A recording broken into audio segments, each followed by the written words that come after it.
আপনি নামটা তুলুন যে কে কে মাল বিক্রি করছে, সবাইকে নাম দেবো।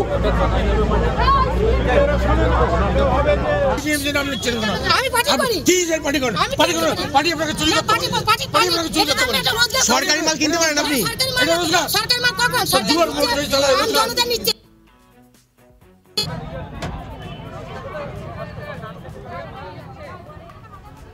রেশন দুর্নীতির তদন্তে নেমে বাকিবুলের পাশাপাশি জ্যোতিপ্রিয় মল্লিককেও হেফাজতে নিয়েছে তদন্তকারী দল। কিন্তু কোথায় গিয়ে এই তদন্ত থামবে সেটা কেউ বুঝে উঠতেই পারছে না। কিন্তু এর মধ্যে রেশন নিয়ে একের পর এক মারাত্মক অভিযোগ উঠছে রাজ্যের কোনায় কোনায়। এবার যে ঘটনাটা আপনাদেরকে বলবো সেটা হচ্ছে হুগলির বলাগড়ের শেরপুরের। দুয়ারে রেশন বিক্রির অভিযোগ খোদ গ্রাহকদের ওপর। সেই চাল আটা আবার কিনছে তৃণমূল কর্মী। আর সেটা শুনে অবশ্য রেগে যান বিধায়ক মনোরঞ্জন ব্যাপারী। কথা কাটাকাটিতেও জড়িয়ে পড়লেন তিনি।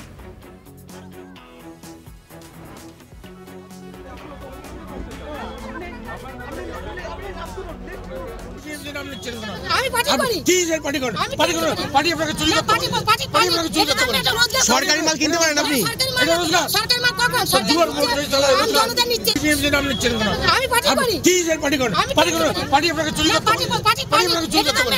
সরকারি মাল কিনতে পারেন আপনি? দৌড়ে গিয়ে বিধায়ক এই আটা চাল ধরে পুলিশের হাতে তুলে দেন। বিধায়ক বলেন, কয়েকদিন ধরেই অভিযোগ পাচ্ছিলাম রেশনের চাল আটা বিক্রি হচ্ছে। গরিব মানুষদের জন্য রেশন, সেই চাল আটা বিক্রি কেন হবে? আজ শেরপুরে এসে দেখলাম অভিযোগ সত্যি। যদি চাল আটার মান খারাপ হয়ও তাহলে রেশন নেবার দরকার নেই, আমি নিজে এই চাল আটা খাই। শোনাবো আপনাদের কি বলছেন বিধায়ক মনোরঞ্জন ব্যাপারী।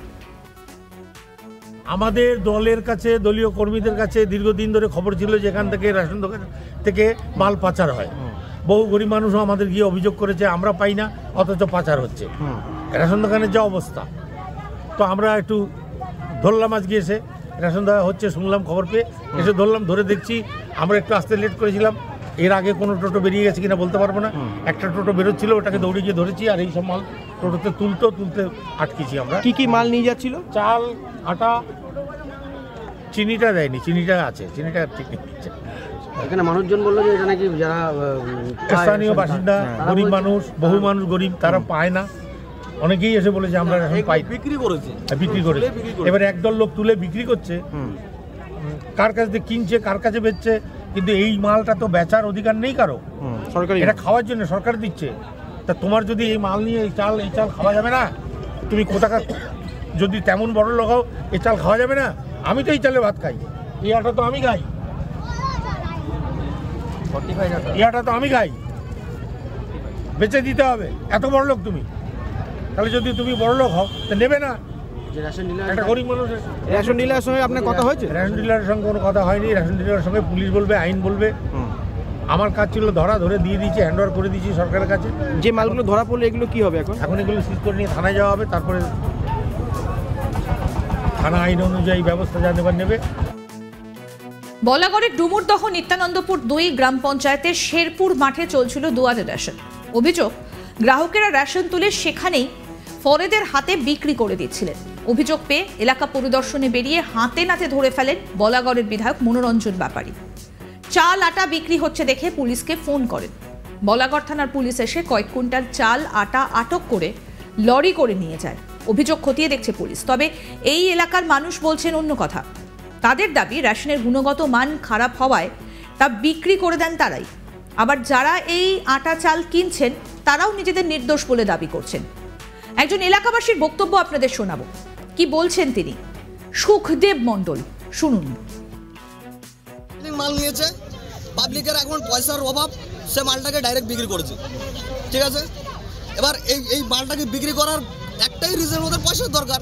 ওরা এই মালটা খাচ্ছে না, ঠিক আছে। খাচ্ছে না কেন? গুণগত মান খারাপ। হ্যাঁ, গুণগত মান খারাপ আছে, না হলে বিক্রি করবে কেন? সেটা পাবলিককে জিজ্ঞেস করুন আপনারা। কিন্তু এটা এইভাবে বিক্রি হয়েছে। কিন্তু বিষয়টা হচ্ছে কি, যে কিনেছে সে কিনেছে, আর একটা যদি সরকার প্রশাসন যে বলছে এইটা বিক্রি হচ্ছে, মোটামুটি আগামী যত বছর ধরে রেশন দেওয়া হচ্ছে, সে যে যত সাল থেকেই দেওয়া হোক সেই রেশনটা, যে হ্যাঁ আগে দোকানে বিক্রি করা হতো, গিয়ে পাবলিক কিনে নিয়ে গিয়ে দোকানে বিক্রি করে দিত। আর এখন কি হয়েছে, কিছু বেরোজগার ছেলেপেলেরা কি করছে, ডাইরেক্ট এসে কাছে এসে কিনছে। ঠিক আছে, কাছে এসে কিনছে, এই কারণে এবার যে কিনেছে সে তো চোর না, সে লোন তুলে যা করে একটা ব্যবসা করছে, একটা পুঁজি তৈরি করে সে সেই টাকা দিয়ে সেই মালটা কিনছে। কাজলি দাস তার কি বক্তব্য, তিনি বলছেন যে আমায় কোনো কাজ দেওয়া হয়নি, আমি শিক্ষিত মেয়ে, রাস্তায় দাঁড়িয়ে এই কাজ করছি। কি বক্তব্য তার শোনাবো। আমি একটা সরকারি কাজের জন্য থানায় ইন্টারভিউ দিয়েছিলাম, আমাকে কোনো কাজ দেওয়া হয়নি ওখানে, বা যে কোনো আমাদের ডিএনটু থেকে ওদের বলেছি পঞ্চায়েতে একটা কাজ দাও, কাজ দেয়নি। আমি একটা শিক্ষিত মেয়ে, আজকে আমি এই কাজ রাস্তায় দাঁড়িয়ে পাড়ায় পাড়ায় ঘুরে কিনে এই রোজগার করে আমার পেট চালাচ্ছি। আমার স্বামীর কোনো রোজগার নেই, আমি লোকের বাড়িতে ভাড়া থাকি, এই টাকা সুদে এনে মাল কিনেছি। এটা আমি কোনো রেশন থেকে চুরি করা মাল না, এটা আমাদের পাবলিক যে ভালোবেসে দিচ্ছে তার মালটা কিনছি, নাহলে কিনছি না। কাউকে বুঝিয়ে দিচ্ছে ভাই এটা ভালো আছে তোমরা খেতে নিয়ে চলে যাও, কেউ বলছে না আমার টাকার দরকার, আমি কিস্তি দেবো, লোন দেবো, আমার ঘরে রুগী আছে আমাকে টাকা দে, কেউ বাড়ি থেকে অ্যাডভান্স টাকা নিয়ে আসে 1 মিনিট প্রত্যেকটা মিডিয়াতে জানাতে আমি বাধ্য গেছি। যদি পারেন এই কাজটা আমি এখনই সাথে, উনি যদি সরকার আমার শুধু করে টাকা এনে মাল তোলা টাকা মালটা এই মালটা যদি উনি থানায় নিয়ে যাবে তাতে আমার কিছু না।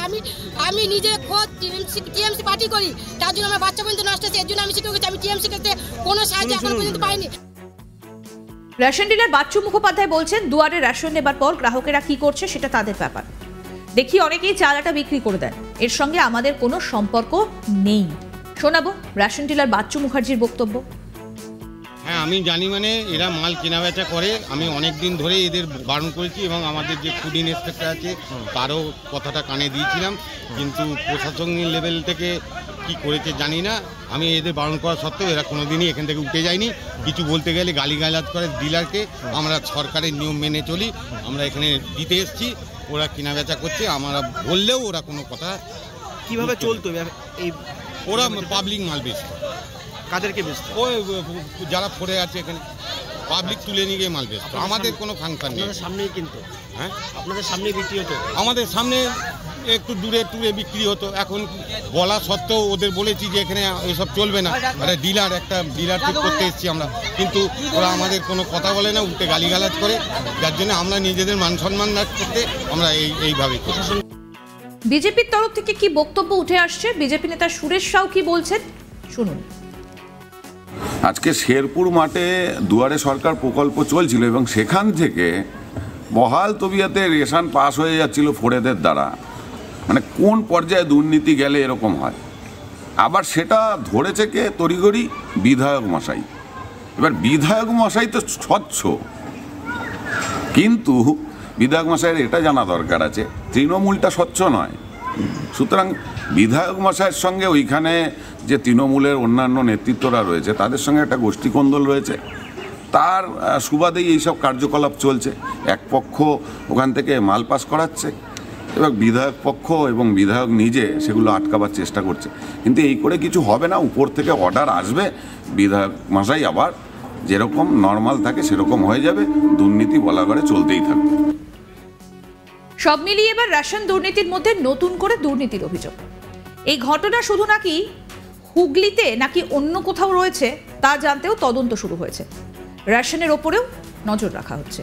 আরও আপডেট পেতে আজ তাক বাংলার ইউটিউব চ্যানেল সাবস্ক্রাইব করুন, নোটিফিকেশন পেতে বেল বাটন অপশন প্রেস করুন। এই ভিডিও সম্পর্কে আপনাদের মতামত জানান, কমেন্ট করুন, শেয়ার করুন, হোয়াটসঅ্যাপে ফলো করুন আজ তাক বাংলা।